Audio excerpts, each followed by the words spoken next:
بسم اللہ الرحمن الرحیم۔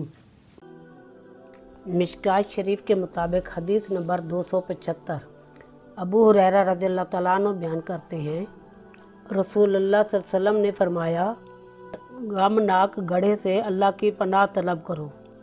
صحابہ نے عرض کیا، اللہ کے رسول، غمناک گڑھے سے کیا مراد ہے؟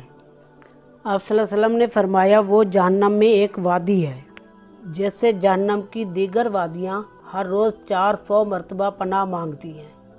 عرض کیا گیا، اللہ کے رسول صلی اللہ علیہ وسلم، اس میں کون داخل ہوگا؟ آپ صلی اللہ علیہ وسلم نے فرمایا، اپنے اعمال کے ذریعے ریاکاری کرنے والے قراء۔